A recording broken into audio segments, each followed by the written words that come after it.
Qui est Jean le Baptiste? Jean le Baptiste est une figure essentielle dans l'histoire chrétienne. Il est celui qui prépare le chemin pour accueillir Dieu. Son appel est clair: reconnaître le mal, désirer la vérité et se préparer à la vie nouvelle.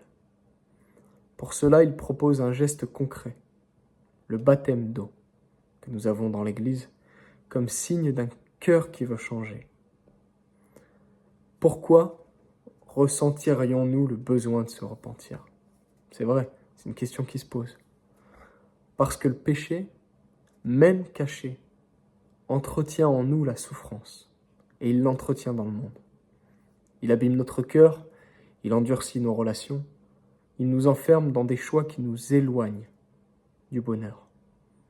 Et si nous gardons en nous ces blessures non guéries, comment pourrions-nous être prêts à franchir le passage dans la mort et entrer dans une vie renouvelée où tout est lumière, où tout est bon?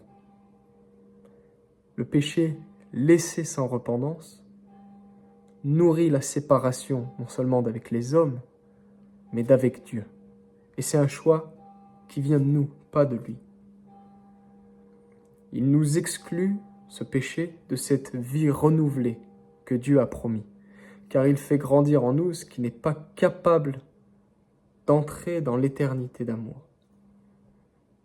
Face à cette réalité, Jean le Baptiste, il invite chacun sans violence dans l'Évangile à choisir la vérité, à ne plus cacher sa blessure, à ne plus justifier son mal. Non pour se condamner, mais pour laisser Dieu guérir, pour laisser Dieu pardonner. Car Dieu n'est pas l'ennemi de l'homme faible. Il est le défenseur de l'homme qui reconnaît sa faiblesse et cherche la vie.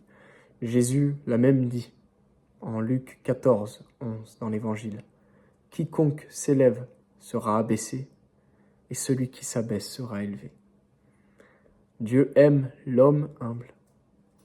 Il élève celui qui ose revenir à lui avec un cœur simple. Jean le Baptiste propose le baptême d'eau comme un premier pas, un geste pour dire « je veux vivre autrement ». Jésus ensuite va jusqu'à transformer l'homme de l'intérieur par l'Esprit Saint. Il donne la force d'aimer, de pardonner, de choisir le bien jusque dans le secret du cœur. Aujourd'hui encore, ce chemin est ouvert, le chemin du repentir, de la vie éternelle. Dieu tend la main, il ne rejette pas. Il accueille, il restaure.